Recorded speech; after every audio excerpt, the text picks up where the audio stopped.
We think we know Christmas. It is the one day of the year that feels safe, a day of warmth, family, and a jolly man in a red suit who rewards good behavior. We are told it is a Christian holiday, pure and holy.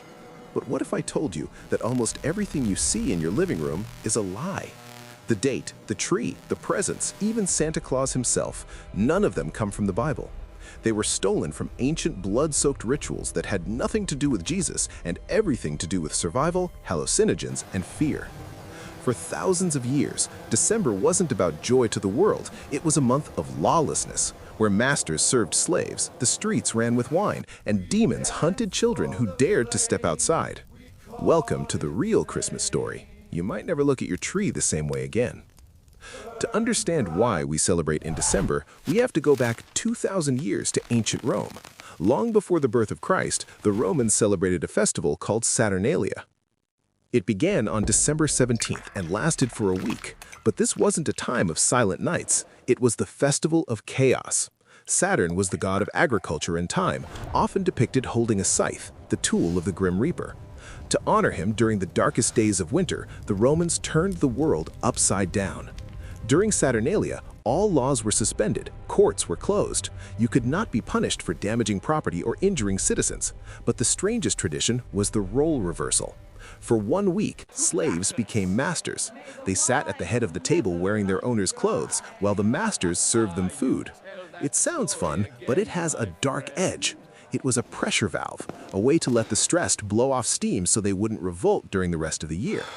They also appointed a Lord of Misrule, a mock king chosen from the lower classes. His job was to command people to do embarrassing or wild things, sing naked in the streets, eat until they vomited, or start fights. It is believed that in the earliest, darker versions of the festival, the Lord of Misrule wasn't just fired at the end of the week, he was sacrificed on the altar of Saturn. So, how did this become Christmas? In the 4th century, Roman leaders wanted to convert pagans to Christianity, but the pagans loved Saturnalia. They refused to give up their winter party. So the church made a brilliant marketing move. They said, fine, keep the party, keep the feasts, keep the gifts, we'll just change the name. They moved the birth of Jesus, who most historians agree was born in the spring, to December 25th, right at the peak of the pagan party. But while they kept the date, they tried to bury the other origin of the man in the red suit. Look at Santa Claus. He wears red and white. He flies through the sky. He enters your house through the chimney. He leaves presents under a pine tree. You're told this is Saint Nicholas. But there is another theory, one that anthropologists have whispered about for decades. It's called the Amanita Muscaria theory. In the frozen lands of Siberia, the indigenous shamans didn't worship Saturn, they worshipped nature. And in December, they gathered a sacred fruit, the Amanita Muscaria mushroom. You know this mushroom. It is the bright red toadstool with white polka dots, the exact colors of Santa's suit. These mushrooms are highly toxic. If you eat them fresh, you die. To make them safe, the shaman had to dry them out. And where did he dry them? He would hang them on the branches of pine trees, just like Christmas ornaments. Once the mushrooms were dry, the shaman had to deliver them to the villagers. But in the deep Siberian winter, the snow was so high that it blocked the front doors of the yurts. So how did the shaman enter? He climbed up the roof and dropped down through the smoke hole, the chimney. He will enter with a sack full of red and white gifts that will heal the villagers. But what about the flying reindeer? Reindeer love these mushrooms. They seek them out in the wild. When reindeer eat Amanita Muscaria, they get high. They jump, prance, and run aimlessly. The Siberian tribes noticed this. But this is the most mind-bending part. The mushroom is hallucinogenic. When the shaman consumes it, he will go into a trance. He would feel a sensation of floating or flying. In his vision, he wasn't walking through the snow, he was flying through the stars, guided by the spirits of his reindeer. So, is Santa Claus a Christian saint? Or is he the memory of a shamanic doing trip that we've been reenacting for thousands of years? Today, the worst thing a child can get is a lump of coal. But just a few centuries ago, the punishment for being naughty was death. Before Coca-Cola gave us the friendly Santa, St. Nicholas didn't travel alone. He had a partner, a shadow.